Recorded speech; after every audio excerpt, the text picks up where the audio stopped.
Discover how he pushes boundaries in a country where independent voices face growing challenges. He will be in conversation with producer and former journalist Kod Satru Sayang.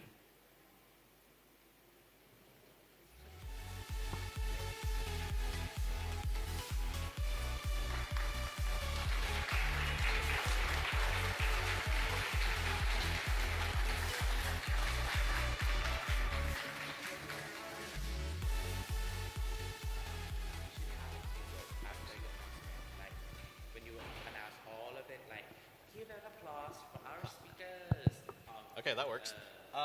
Thank you everyone for coming. Thank you for the Neilson Hayes board and trustees for hosting the Literature Festival. It's an awesome event and it's been long overdue because of COVID, so I'm glad that it's finally happening again.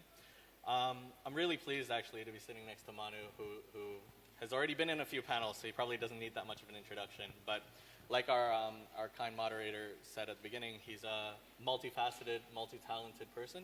Wrote a couple books, got him made into a Netflix series, also wrote original screenplay for Netflix, so that's really awesome, and it's really great to have you here. I think what we're supposed to touch on this panel is both about the levity and how we approach power structures when we're writing, and how we challenge orthodoxy through our works. And I think that's a really important topic to address, especially given everything that's going on in the world today. So let's just get into it, right? So Kod is actually more interesting. I'm really not. He's writing a Thai zombie film. I don't know if that was supposed to be confidential, but I think... But now it's out. It's all good. In my previous life, I was a journalist, and now I do films, I produce a couple things you might see online on the streamers, but... I have a zombie question. No. I like zombie films. I like zombie films The too. American zombies, they walk very slowly, right? No, not always. But the Korean zombies, they sprint. So if someone that's why I never take life advice from zombie films, because you watch American zombie films and you land in Korea, you can't outrun the zombies. So you're how do you visualize your zombies? Okay, so the American zombies are just lazy, right? The Koreans have much more agency, so that's why their zombies are much faster. But it's good to start on a note of levity, because if you've ever seen Manu's films, Decoupled is a series, and then his other film based on his first book, you use a lot of humor to address not taboo but sensitive topics within India. Do you think that's the only way that you can approach some of these topics in your work, and why do you use comedy as that medium to address these long-standing issues that are sort of sensitive to touch in India? You know, actually, honestly, I don't rate myself as very funny. It is just that I think some people are delinquents, and there is only one way in which you view things, and probably there's a bit of truth and terror in what some people say, and maybe that comes across as comedy, though I should say that comedy is no match for real India, you know. So every day, in fact, writers keep saying they're very distracted, there's so many distractions today, and I see that over the generations, many writers have said that they're very distracted, and it's very difficult to go back to writing after a certain distraction. And the actual problem today is that your distractions are probably more interesting than the rubbish that you're writing most of the time. When I see the reels, Instagram reels or something on Twitter, and I'm going back, it's like I feel guilty going back to my work because this guy is so funny, or this observation is so great, and all our distractions are somehow more interesting than what I am going back to, you know. So I take India as my inspiration, you know, and you have to really match real India in whatever you're trying to do, you know. And I come from a position of a person who is lost. You know, most of what people think is humor is emerging from the fact that I feel I've lost something. The world has turned out to be very different from what my mother said it was. And I'm just, maybe it is my way of lamenting. I mean, as a Thai, I feel very closely connected to you, both because my last name's Indian and, you know, all Thais' last name's Indian, but also because of a kinship of this absurdity that exists within our two societies, right? Like, if you had told me 10 years ago when I was a journalist, the makeup of the current coalition government in Thailand, I would say, wow, you're writing a great comedy movie because that's absurd, and that's where I am now. So I feel like because reality is so absurd, it lends itself easily to comedy. And I also feel like it's part of the reason I left journalism is also because it got too absurd where, like, you know, it became more ridiculous than fiction. But what I feel is when things are this absurd, it lends itself to comedy. And when you use comedy, it's a much more pointed, sharp tool than a direct criticism. I don't know how you stand on Modi, but if you directly confront him, he'll just jail you or sue you for libel.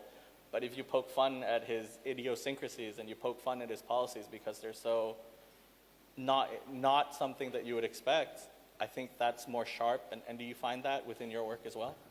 Yeah, see, I feel that in India, increasingly, actually, one thing about India is everybody says what's wrong, and they try to arrive at a logical reason why something is wrong. But I think it is more interesting for me to ask, why did that guy build a good road?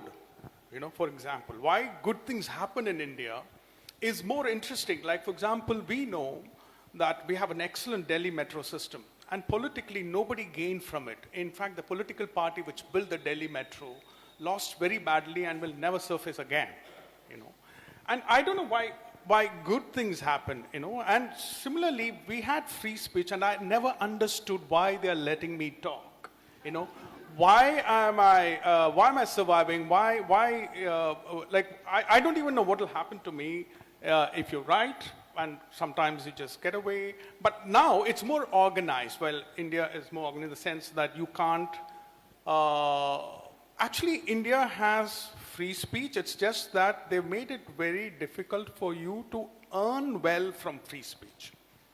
If you're doing it free on social media, I think you can say a lot, but in a more organized way in the mainstream, it becomes difficult. So yes, one can comment more on India than personalities because I write for the mainstream, for a mainstream paper, and my novel was about modern India, and I had to write in such a way that it can actually get published, right?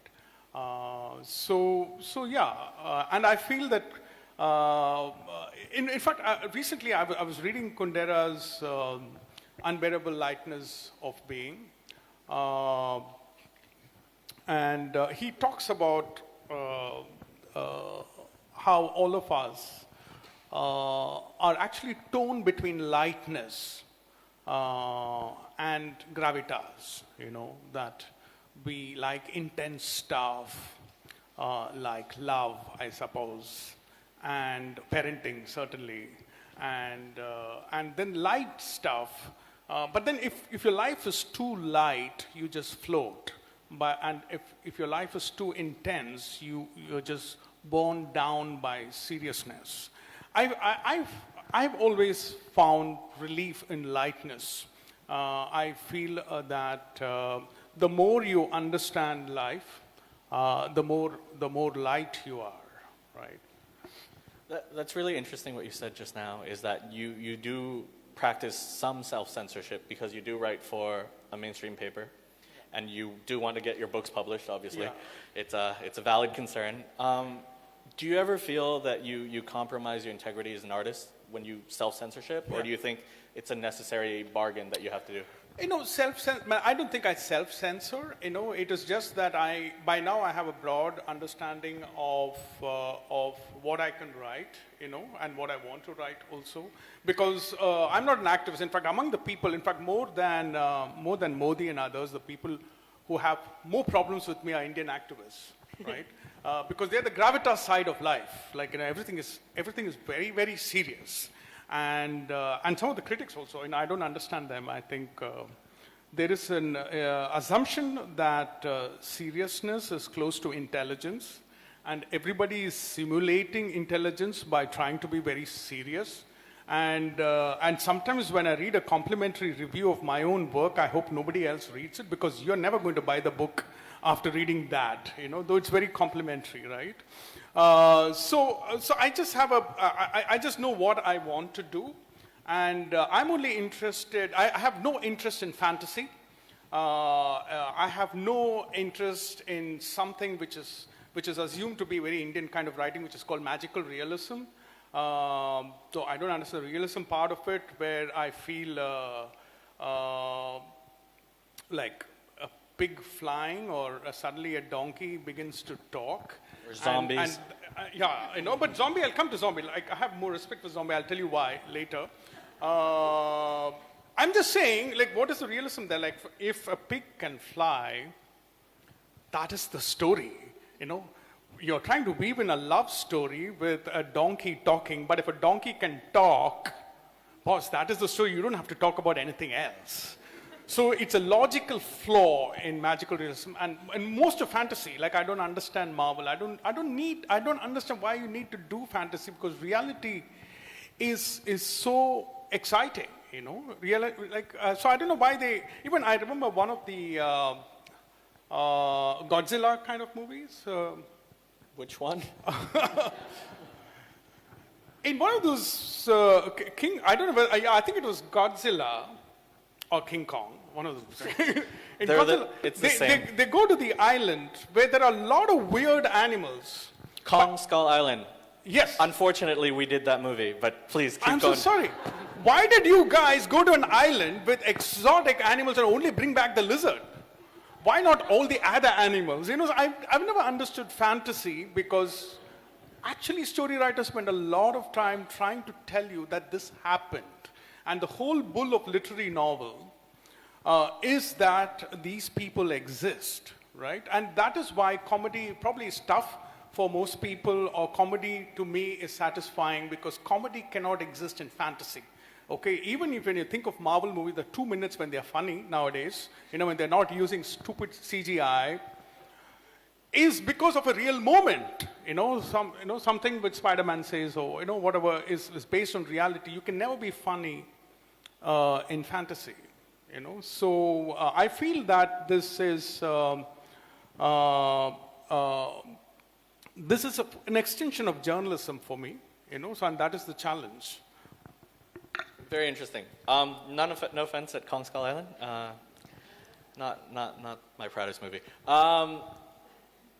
I would say that having done all this, having done the journalism, practiced the self-censorship, did you find moving the content from page to film difficult? Was there a filter that you had to then apply further when you moved from page to film? Because let's face it, India has a really big readership, and there's a lot of people that are very literature-driven within India, but there's going to be a hell of a lot more that watch movies and series. Yeah. So did you have to apply some of those filters even more stringently when you adapted to film? Not really, actually. I always, the thing with film is that when I was in my 20s, I've written a lot of Hindi films, but it never got made. That is the thing about films. They never Indie films don't get made, but yes, please go on. So I moved to novels because I just thought that it must be a simpler way, because there's no big investment and you don't have to deal with too many people who have too many ideas. And I have the problem with beautiful people. Generally, in fact, I'm trying to write a series where a guy is starting a movement against beautiful people. Because they are a nuisance, at least in my life, they're a nuisance. Now, you write a screenplay, you have to go to two beautiful people, okay? And then they have opinions, right? And usually they never read much because they're busy, because they're beautiful. If you're beautiful, they're very busy, And then they have opinions on, like, would this character do this? At the same time, they want something different. They have so many opinions, and the world is full of beautiful people who got somewhere, because beauty is a form of genius, no doubts about that. but you're a genius in one thing, don't comment on my writing, but you can't do that because they're beautiful people and you need them to get funds for your film. So I thought I'll move to novels, but the publishing industry is filled with beautiful women.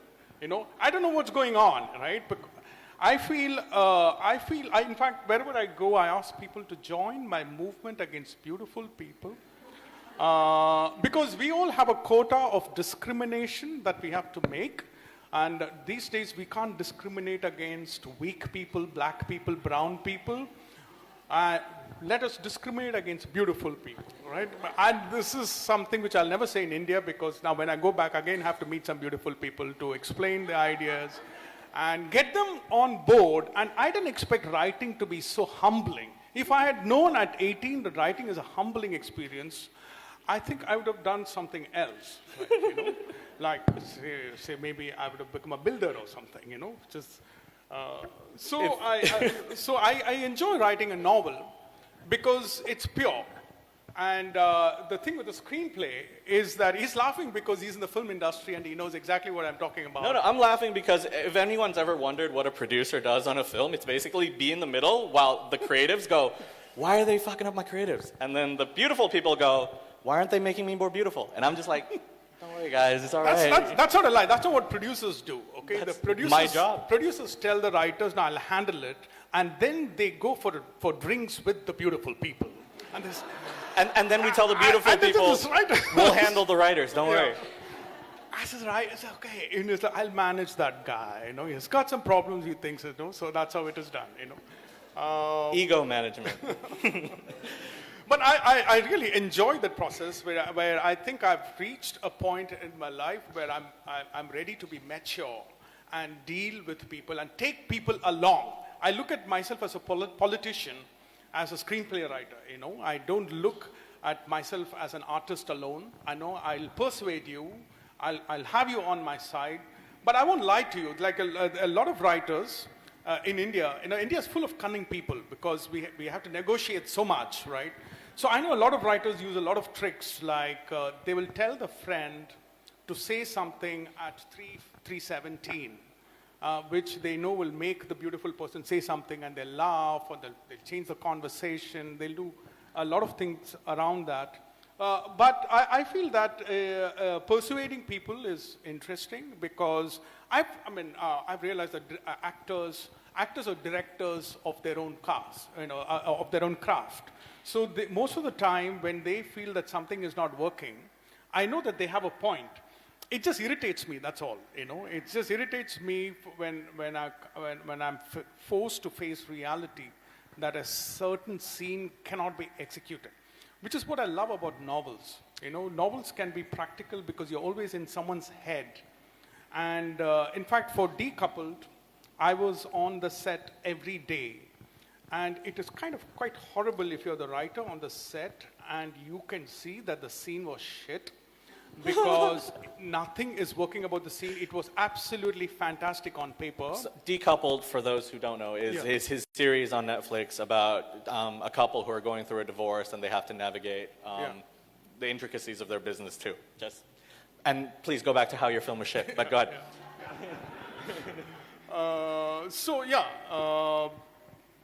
Where was I?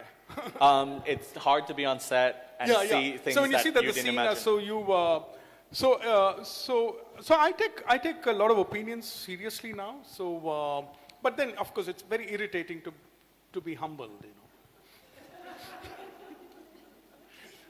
I don't disagree, but you gotta stay humble to sort of appease people and say that your ego is valid and you're so much better than me. Please come fund my film. No, I don't do that. Actually, okay. I don't like the egos of other people.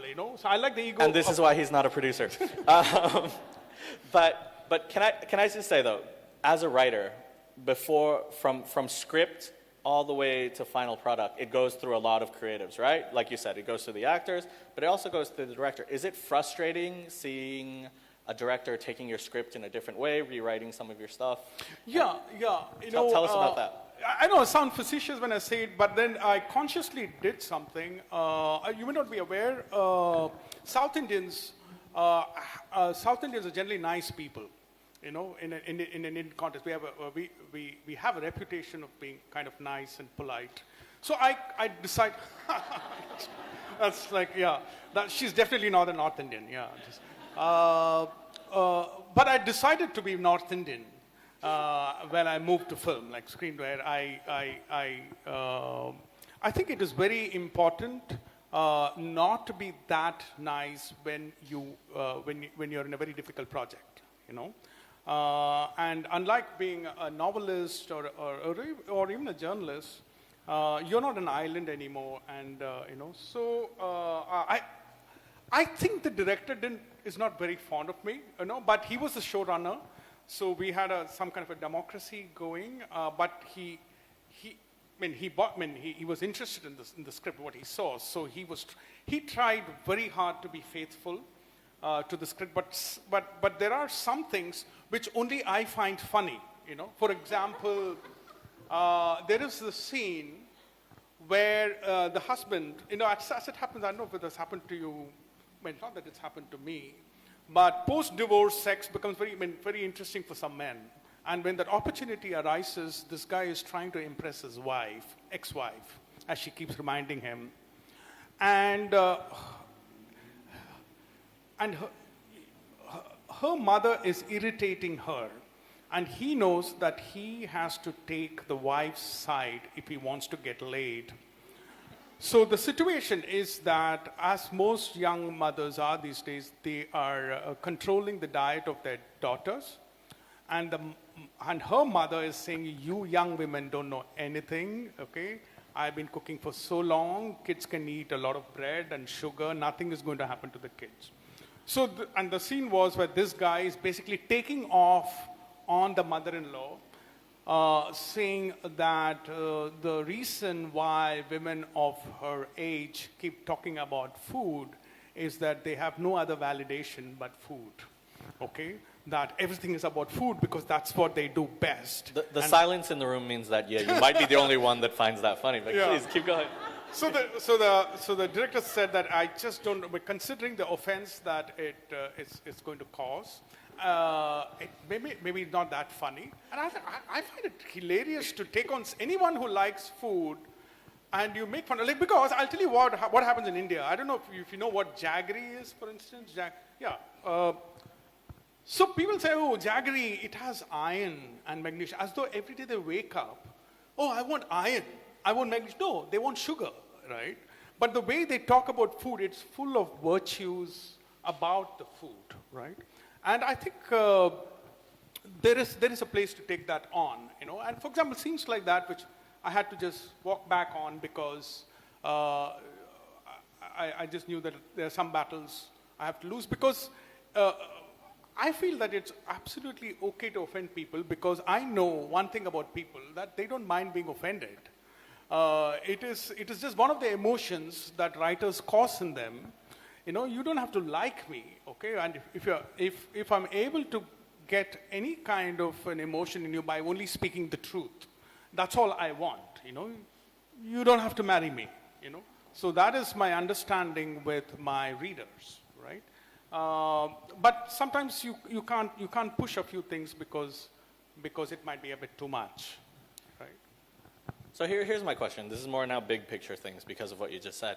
You say that a lot of people don't mind being offended as long as you're pushing a certain truth. But do you think, as a writer and an author going forward, as people become more sensitive, seemingly, and the right to offend slowly loses its appeal, and people now get offended over everything, that's a dangerous territory for writers and journalists and filmmakers? Yeah, like in India, there are like religion. I think religion is a good subject, but for humor, but it's very dangerous in India because you can end up in jail, and it is not, that is a strange thing where there is a way in which Indians protest, even now. Like, I noticed this about 10, 15 years ago. They are laughing, they are walking on the road, and they're laughing and they're waving to the camera, but it's an angry protest against something, right? but at the same time, they are serious, because they know that they are empowered and they can harm you in some way or something. But the frustrating part is nobody really is that seriously angry with you. They just know that they can do something to you, right? So yes, so there are subjects that you have to steer clear of. But then my consolation is, in the West, you can do anything. And what are they doing, right? If you take Mr. Bean, he's pulling the underwear of the Archbishop of Canterbury, right? Because you can do it. Is it funny? I think when you're constricted and when you're restricted, you think harder on how you can get away with stuff, than, say, making fun of the Queen. It's great, but then when you can do anything, I feel that your comedy too becomes very ordinary. So my question is, sorry, there's applause to that. Awesome. My question is, as an artist, as creative people and other artists in the room, obviously, do you push this boundary of right to offend, or do you shy away from it? See, the offense is a very collateral damage, It shouldn't be, your work shouldn't, so you're saying your work shouldn't set out to offend. Yeah. But it's collateral damage on your way to telling a truth.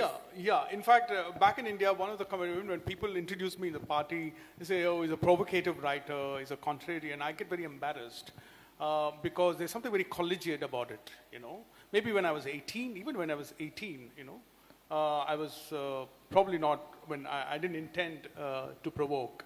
But I don't care if you're offended, which is my point. I have something to say, and if you're offended, well, I think you should be a better person, or it's okay. Is it okay? But the thing is that it can get lonelier and lonelier, right? In the sense that I did mention in one of the panels, like increasingly, this is the age where people are losing their friends. Because if you're a writer, if you live long enough, you lose everyone, because people like some things that you say, and then you'll say that one thing, which they don't like, they don't want to forgive you, and they're off, and then someone is off. Or someone really appreciated what you said about feminists, and then the next day they read something on caste, and then that person is off. So you've lost the feminists and this caste and that everyone. So I think I feel at one level it's okay, because that's why I feel that it's important to mean what you're saying. Then it's worth it. But if you're there just to provoke, or just trying to offend people, or just shock people, then the consequences are not worth it, Right. So there has to be an underlying truth, and offense is just something that happens along the way if it happens. But then you say it's lonely, and that eventually someone will all be offended by something. Do you think society at large, and maybe your friends, because I don't know your friends, but if they're leaving you because of things that you've said, they need to grow thicker skin and just accept that they're not always going to agree, but the way to a better society is creating dialogue rather than just being offended and leaving the party? Yeah. I don't. One thing this age has taught us is that nobody has a thick skin. In fact, I think they should look at human skin to make condoms, because it's like. My whole point is actually, yeah, in a way, though I am working on a poem which is kind of a reprimand on the world. It's like what. Everybody is trying to communicate. Why can't you be like me, right? Everybody has to be like me. Everybody has to be the same. Everybody has to be on the same page. Otherwise, it's, Though I feel that it's a disease, I think I know the ground zero of that disease, Okay. Which is when we need to speak about the wokes, right? Now I've lost some of the woke friends here. I find the wokes very interesting because in their personal life, they don't care so much about their family, or they're not that decent with their girlfriend or their parents. But I think to compensate for the limitations of the personal jerkiness, they have this exaggerated love for the world and the climate and the universe. This is my theory of wokes, and the wokes don't agree with that. And I feel every age allows the hyper decent people to express themselves, and they express in a very aggressive way. In the earlier times, it became religion, I feel, the promotion of religion. And today, because we claim we are in the scientific age and there is no magical realism in life, they need to find something else. And I feel that it's contagious because people are trained these days to feel that, because it's a form of self-absorption. If you're offended, it means that life also means something to you, that you're part of the tribe and all that, So that's one more thing that writers have to deal with nowadays. Do you think it's amplified though? Like it's something that let's say if you were writing your stories 30 years ago, you didn't have to deal with as much. But now you do because it's amplified on forums like social media, which give a platform to everyone, even though not everyone should have a platform. Yeah, that is the democracy, and we all wanted equality, but look what equality is really, which is kind of interesting. Everybody wanted democracy. Now we have hyper-democracy, and this is how it looks. But it is something which writers are supposed to deal with, okay, So maybe I'm better off than the Russian writers, who had to go to Siberia and all that, right? So what am I even talking about, right? So things are better, and so I just try to. I'm not. So maybe these constrictions actually help you write, and also at one level I find seriousness a bit easy, I don't mean to irritate intense writers, but I find intensity very easy. You just have to be a megalomaniac with a great personal experience. Then you can write a very serious novel. It's no big deal, I know, okay, a bit of talent, okay? A bit of talent, a bit of megalomania, and some personal experience. I don't find it challenging enough, I just don't find it challenging enough to be so internal, and, I find it more interesting to make fun of the world. That is a very, I'm with you there. My question then is, because social media amplifies everything, are you one of those writers that checks what people say about you on social media? And do you care? Or, everyone says they don't care, but invariably people do, right? Yeah, but they also kind of strangely tag me, after or even somehow or the other get to know, like, for example, my daughter, I think, read recently, which I've used in Decouple, there was this girl who said that I'm too young and beautiful to read Manu Joseph. So these are the kind of comments. So definitely I get to know about these things, right?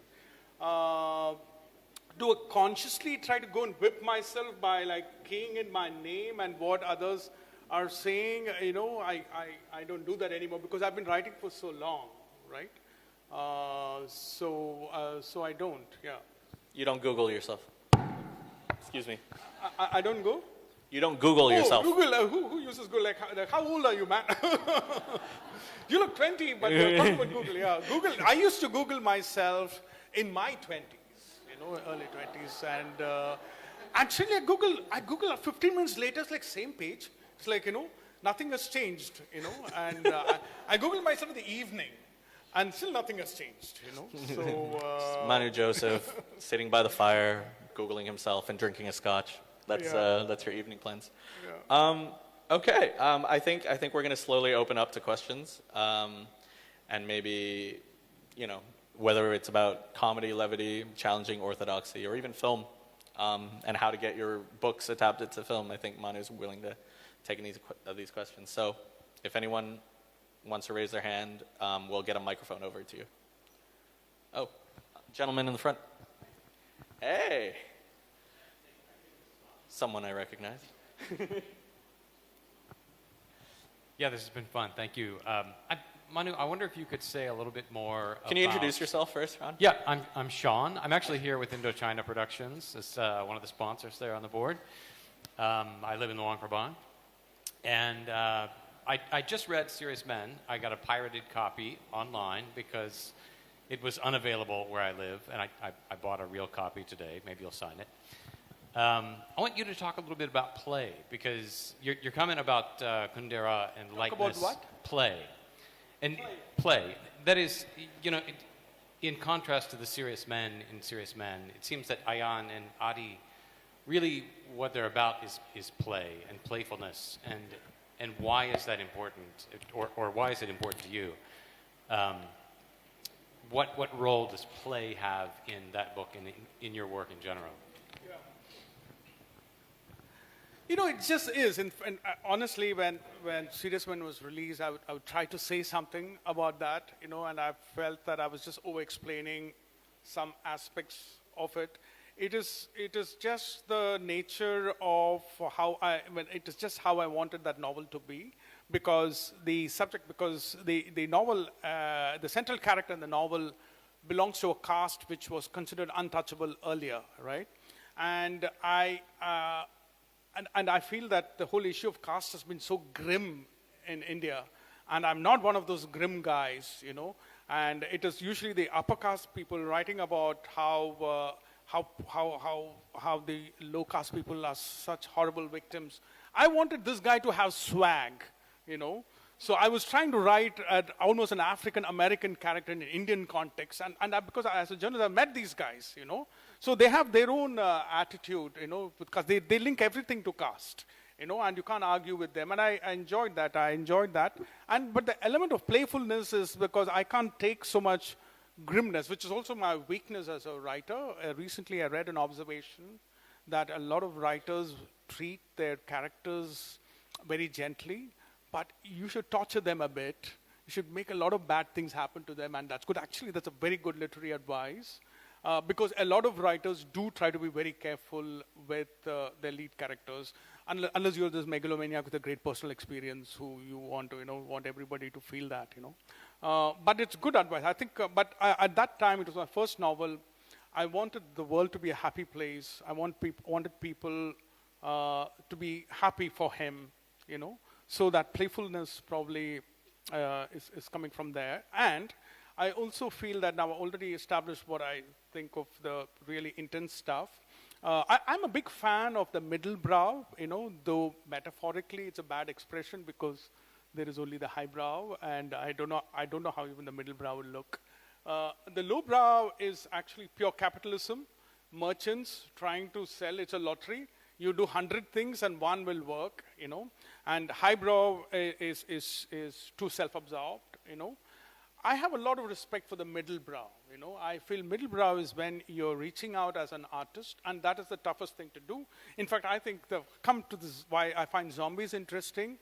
I watched only 5 zombie films, and I like all of them, and I feel that if you have something serious to say, which is a bit abstract, just put it in a zombie film, you know. I think it'll just work, you know. I just feel that the beauty of the mainstream is that the mainstream does not tell you what to do. It is just 5 formats, you know. It's comedy, zombie, you know, horror, sex, and CGI, you know. Once you get this mainstream, I miss any mainstream? No. I'm thankful in my own genre. It's great. So if you want to talk about this old woman who sweeps the pavement every day of her life because of some deep reason, I assure you nobody is going to read your book, okay? But you put her in a city where suddenly there's a zombie epidemic, okay? You can tell her story, you know. I believe in the islands of excellence. What you want to do sometimes is not the full breadth of a novel. A novel is 90,000 words. And you look at it in terms of dimensions. You look at a bookstore, all the books are almost the same shape and size. So obviously everybody is fitting something to a size that can't be true. Maybe what you have to say is only 20 pages, and nobody wants to call it a book, so you're making a book out of 20 pages, right? But what if you can make a book in a more interesting way where you have something to say is only very little? And it happens in nonfiction, actually. Most of nonfiction is just 10,000 words, but nobody wants to publish 10,000 words. They want to publish 65,000 words because that has the right thickness for the publisher to make some money, right? So I look at the middle brow as a vehicle for all of us to tell our stories, which otherwise people are not interested in. Cool. We have a question, one in the second row and one in the back. There's a gentleman in the back. Could you keep your hand up so our staff can see you? Thank you for. Could you introduce yourself briefly? Yeah, hi, I'm Sridhar. I'm from South India, so polite by definition, and I've been living in Bangkok for a while. So my question rather than to Manu is actually to you. Since, you're from Thailand and you've heard so much from Manu about how Indians and journalists and media people navigate around the situation. What do you do here? Because there are so many things here which are off the table, which can't be discussed openly. Okay. So how do you actually go about putting out your expression? You mentioned the theater of the absurd when you started off the session. How do you talk about these things? Okay, so I'll answer that in two parts. First, from a journalism perspective, and then second, from a more creative filmmaker perspective. As a journalist, you're absolutely right? There's a lot of really taboo subjects that you can't address in Thai society if you want to live in Thai society, or stay in the country without going to jail, rather. I feel like that's slowly changing.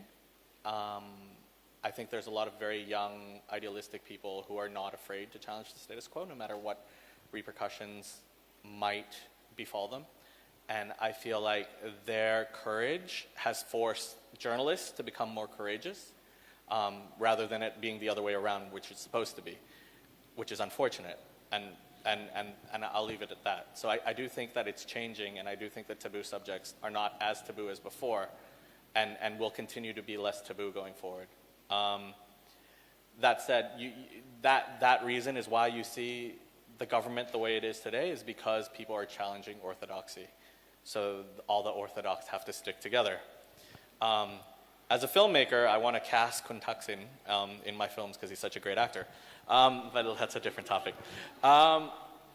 As a filmmaker, I think Manu's absolutely right. You put the everyday into the exotic and extreme, and then by putting them in these strange situations, you're able to reflect on a reality, right? So you make our corrupt politician suddenly lose everything and then forced to become a street sweeper. And in doing so, you force him to confront a reality that wasn't there before. And I think being in the middle brow, as Manu says, is absolutely right. When it's too highbrow, 4 people watch your films. When it's too lowbrow, it doesn't get made or it doesn't get onto a platform. But when you're reaching the mass market and you're allowed to sort of reflect on society in a meaningful way, I think that's the nice middle ground. Gentleman in the back. My question is about this kind of, you mentioned, you're a journalist and also a comedian. This convergence between... I'm not a comedian. Yeah. I would pay to watch your But stand-up. I'll forgive you. You didn't call me an intellectual, so that's okay. Yeah. Okay. This kind of convergence between journalism and comedy, where you're using satire and kind of mockery to point out the truth, and where journalists try to use facts, and I guess facts can be sometimes humorous. But what do you think are the different emotions that journalism and satire about political corruption or just general everyday things, what are the different emotions that are evoked, and do you think which one is better or more useful tool for leading society one way or the other? So I think the spiritual role of the Indian politician is to make you feel you're a better person, and there are not many people who can make you feel better about yourself in terms of character, So satire tries to bring that, for example, if you're covering Indian politics, the emotion that satire always brings about is that we are all on the same side. Okay, so that is the first difficult step it does without stating it, because the moment comedy enters journalism, we can't be opponents, right? So everybody's on the same side, laughing at the same thing, which is real, which has to be real, So that is So I feel that the central emotion is a reminder of our present, that someone has spoken about our lives, you know. So that is the crucial thing. Thank you. I mean, there's an example of that is recently in Thailand, there was a Thai politician who was in charge of cracking down on mafia and organized crime in the north. And he said, there's no mafias and organized crime in this specific province where I'm from. And then later that evening, his son was arrested for mafia connections. That's a great movie, but it was real. We had a question at front. This is not a very deep question, but, and I don't know how these things work, but you did something and then it got picked up and made by Netflix. And so obviously there's some sort of process there, but so, you know, up until a certain moment in time, you don't know that that's happened, and then there must have been one moment in time when that was confirmed and, you know, that became something real. I just wonder how that felt and what you did. Was that wonderful? Did you celebrate? Did it take a while to sink in? Did you think, crap, they're going to ruin what I've done? I just wonder what that's like at a human level. You know, straight, I'm never surprised by good things happening to me. So, which is a strange thing. I'm disappointed, you know. And then when something good happens, I just get used to it, like how people got used to COVID, you know, as though they were always in a pandemic, you know, like, oh yeah, nobody step out for 1 year. Nobody, yeah, okay, yeah, fine, we'll continue the way it is. I think there's something about human nature where you just immediately get used to something. The feeling of elation, you know, it's been a while since, you know, it's not like a girl smiling at you when you're 17 or something, you know. So it just felt, then immediately your bar goes up, you know, it's like, was I paid enough, you know? First thing you want is like, you want this to see it as a movie, and then did I get a good deal? Okay, and then what are the next ones? Okay, I'm not giving you this, no, until you give me this, I want IP rights, I want this, I know, which I like that. I like my greed, you know. That makes life, it's like, you know, you have to, because as a journalist and a writer, one thing I found about the world, amazing thing about the world, because I had to interview only famous people, successful people, celebrities. All of them had a sense of failure, you know, except in my entire journalistic life, the only guy with no sense of failure, and I've also interviewed Shah Rukh Khan, he's the big actor, was a cricketer named Sachin Tendulkar. But that was because he was 25 and at his peak. You know, I should interview him now, you know. Otherwise, everybody seems to have a sense of failure because everybody's bar just goes up. Right? And I think that's exciting, you know. And only people who I found very content. In fact, I apart from the campaign against beautiful people, the other campaign I'm trying to carry is never be content, you know, because we South Indians are meant to be content, and that is very dangerous because of inflation, you know. Because people don't realize, and that's what South Indians, my parents didn't realize, they all thought it's a virtue. You're content, the next thing you know is that you can't afford the rent here, you have to go somewhere else, you know, or the wrong kind of people are your neighbors because they can afford it now and you can't afford 5-star hotels, you can't afford anything. And then you're content and bitter, you know, which is what I found about all content people, they're very bitter, right? I like people who are disenchanted and greedy, you know, they want something more, right? You might be the most optimistic journalist I've ever met in my life. Usually they're a depressed lot. Any more questions? We have one in the middle row. Hi, my name is Charmaine. So my question is, so both of you are coming from a journalist background. So my question is that how did you kind of deprogram yourself and step into a more creative kind of work? Because, for some people it's very challenging to get out of this real world or more realistic kind of work that you're doing, and then you're trying to do something a bit more creative. I've spoken a lot. I'll also answer it, but you can. Okay. How did I deprogram myself? You make so little money as a journalist that if you don't deprogram yourself and do something else, you end up starving. That's pretty much it. How do you deprogram yourself? I think you find like-minded people and find good people to surround yourself with who know what they're doing. who are creative and who are talented, and I was lucky enough to fall in with a good group, and I think that's a lot of it has to do with luck more than skill. So I met people like Sean and actually my friend Patrick's back there. Hi, Patrick. So it's surrounding yourself with the right people. And when you do, and I think this applies to everything, right? Even journalism. If you surround yourself with a good group of people who are like-minded and want to achieve the same things, who share the same vision, that's half the battle, more than half the battle won. I only wanted to write novels and write films, but as a 20-year-old, nobody is going to let you write a film or a novel, and there are only two professions for a writer which paid you, right?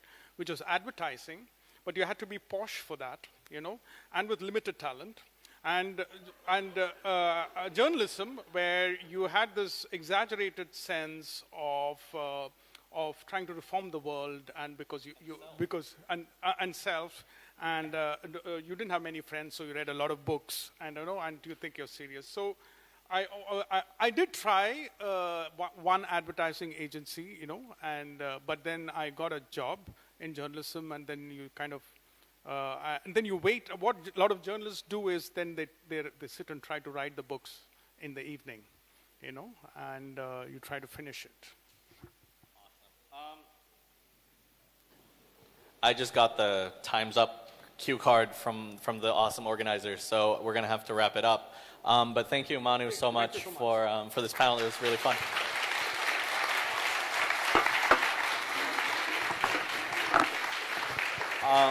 And please don't go away. There's going to be another panel in here in about 10 minutes, and there's other panels at the British Club. I hope you guys are enjoying it, and stick around.